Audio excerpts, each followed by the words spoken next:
هي ميداليات الفضة بتصفر؟ ازيكم عاملين ايه؟ انا جاي النهارده ارد على سؤال ان ميداليات الفضة دي بتصفر ولا لا؟ ولو بتصفر ليه بتصفر؟ تعالوا بينا نشوف. تعالوا نجاوب على سؤال. اول حاجة، الميداليات الفضة دي بتصفر ولا لا؟ الاجابة فعلا بتصفر. الميداليات الفضة بتصفر بتصفر. طيب ليه ميداليات الفضة دي بتصفر؟ مش هي فضة؟ هقول لك ليها كذا اجابة. اول حاجة، انا جايب معايا ميداليات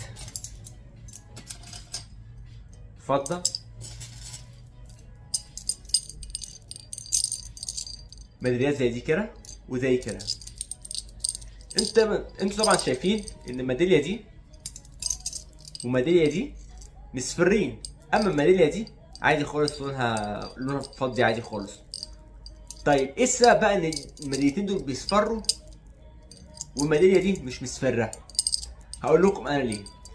اول حاجة، انا تقريبا قلت لكم قبل كده ان الميداليات دي بالذات بتتعمل عيار قليل. يعني ايه كلمه عيار؟ زي ما قلت لكم، عيار كانت اللي هي نسبه الفضه في المعدن. يعني الميداليه دي عيار بالظبط 800، يعني كميه الفضه فيها 800 و200 حديد ونحاس ومعادن تانية زي ما قلت لكم قبل كده. طيب اشمعنى دول الميداليات دي بتتعمل 800 عيار قليل، عيار 800 مش 925 زي التانيين؟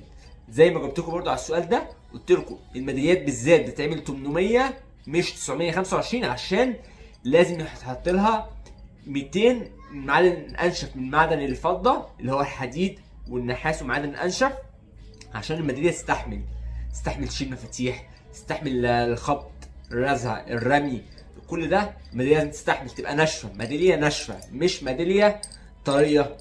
في ناس بتعملوا ميداليات 925 بس الحاجات دي بتبقى معموله، اما اغلبيه الحاجات الجاهزه على طول 800 اي ميداليه بتبقى عيار 800. طيب ده اول سبب ان هو ليه الميداليات بتصفر. اول حاجه عشان الميداليات دايما تبقى عيار 800 مش 925. طيب دي اول حاجه. تاني حاجه، حاجه مهمه جدا لازم تفهموها، الاستعمال. الميداليات دي كلها لازم تستعمل. يعني ايه تستعمل؟ يعني الميداليه انا استعملها، اجيب عليها ميه مفيش مشكله، اجيب عليها اي حاجه مفيش مشكله. الركنه هي اصعب حاجه. الركنه دي حاجه سيئه جدا للميداليات بالذات اللي هي العيارات القليله عامه، يعني الفضه كلها عامه. الركنه سيئه، انك تركن ميداليه او تركن خاتم او تركن اي حاجه فضه، ده سيء.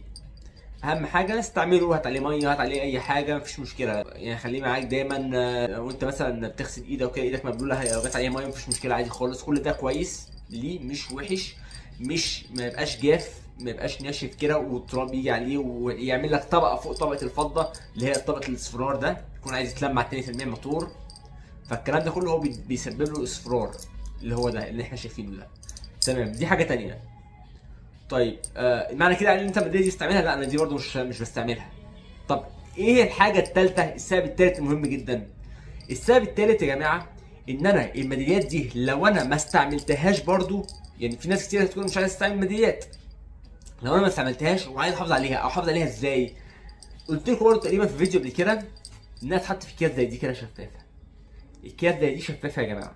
الاكياس دي عباره عن كيس شفاف بلزق، تحط فيه الميداليه عادي خالص، في تحليلات كده بتمنع عن الميداليه التراب والعفره والجو. ولو في برضو تباشير، عندك تباشير ممكن تحط معاها التباشير. الناس هتقول لي ايه التباشير ده او ايه لازمه التباشير ده؟ التباشير عامه ليه مميزات، بيمتص الاكسده، فبيحافظ برضو على معدن الفضه. عشان كده انا الفكره كلها، انا الميداليه دي ما كنتش بستعملها، بس انا حاططها في كيس شفاف ميداليه كده.